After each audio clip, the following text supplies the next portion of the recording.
For decades, women have been debunking the stereotype that math is for men, that boys outperform girls when it comes to numbers. Take, for example, Sheryl Sandberg, former CEO of Facebook. She had a BA in economics from Harvard and put it to really good use. How about Safra Catz, CEO of Oracle, a BS from Wharton School of Business? Or Jane Fraser, CEO of Citigroup, BA in economics. Mary Barra, CEO, General Motors, a BS in electrical engineering. And more young women are going into STEM, career paths, science, technology, engineering, and mathematics. And that number is expected to grow 10% over the next 8 years. And that should be the real story.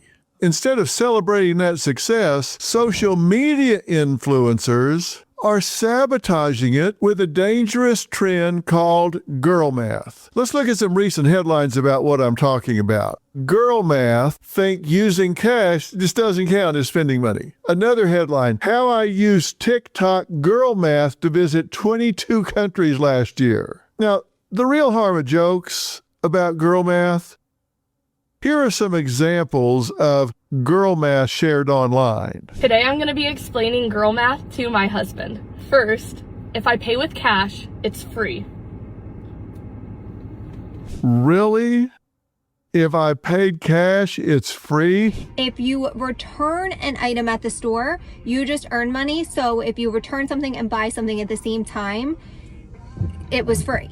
No, because you had to spend the money the first time. If you return something and then buy something, it's free? Now, this is the kind of logic that is all over TikTok and Instagram right now. And okay, now maybe they're joking, and it can be funny, I suppose, in a seemingly playful way of making bad spending decisions sound cute and clever. You've probably seen it and maybe laughed. And if it was just an isolated situation, somebody was not thinking at the time. But when people's brains start mistaking rationalizations for reality, that can be a problem. So why does this even matter? Despite STEM growth that I mentioned earlier, women remain significantly underrepresented, making up only 35% of STEM workers. Boys are surpassing girls in middle school math, as well as science achievement, according to Northwest Evaluation Association, which measures academic progress across the country. And when it comes to spending, U.S. credit cards hit $1.13 trillion with a T last year, highest in history, according to the Federal Reserve Bank of New York. Buy now, pay later has surged over 40%. We didn't invent it now. That's always kind of been the thing. What's the payment instead of what something costs? But it has surged over 40%. And studies show 64% of women use shopping to manage emotions. And we've all heard about it. It's retail therapy, right? These are real problems.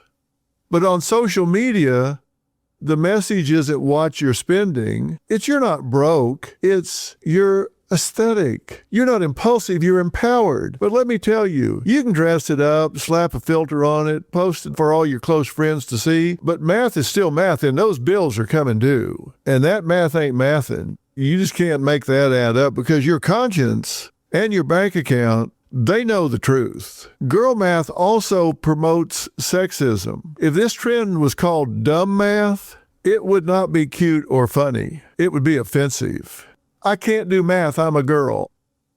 Now, if guys said that, if guys are saying, you can't do math, you're a girl, we'd be sleeping on the couch or sitting on the curb. Same old stereotype, just filtered through a ring light. Now, let me assure you, there's also boy math. Did you know on average men carry more revolving credit card debt than women do? And it doesn't matter at what level. For example, 78% of NFL and 60% of NBA players wind up in serious financial hardship not long after they're out of the league. Now, what's that tell you? It tells you that they're out there spending money like they think it's going to last forever. Well, think ahead. But when men overspend, it's called risk, or just boys with their toys. They may also be labeled as bad with money, financially irresponsible, but when it's women, It's funny, but it's not funny. It's women mocking themselves, and that's infantilization disguised as empowerment, and it sends the wrong message. Don't worry about building wealth. Don't worry about financial security. Just treat yourself. Math, spending doesn't matter, but it does matter. Spending does not buy happiness. It does not buy freedom, because you know what?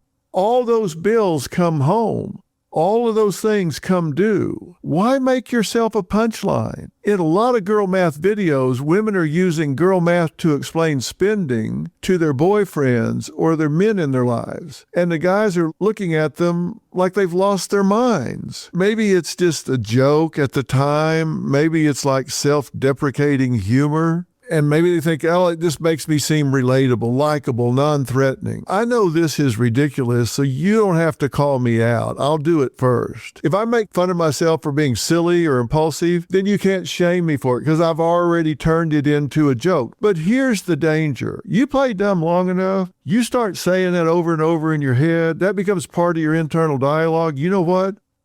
You're going to live down to what you're telling yourself. And when you turn irresponsible into an identity, that's not cute. It's a trap you're going to fall in. You don't need girl math. You don't need boy math. You need grown-up math. Real empowerment isn't spending money you don't have to impress people you don't know. I'll tell you what is true empowerment. It's being free from debt, free from shame, free from pretending. And whenever people are spending money on material things, particularly to impress somebody else, it tells me they have problems with self-worth. They have problems with self-esteem. I know guys that will pull up in a really nice car and say, you know what? I spent $250,000 on that car. What do you think of that? And I'm thinking, you're an idiot.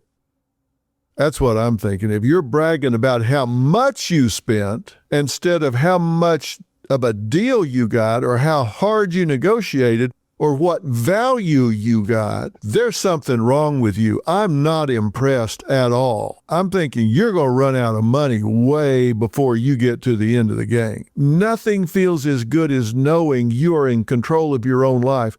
Nothing feels as good as knowing that your value is not wrapped up in what you own, what you drive, what you wear, where you live. It's wrapped up in who you are, what you do, what you believe. Don't get caught in the trap of status symbols. There is always somebody with more money. There's always somebody with a nicer car. There's always somebody with a bigger house.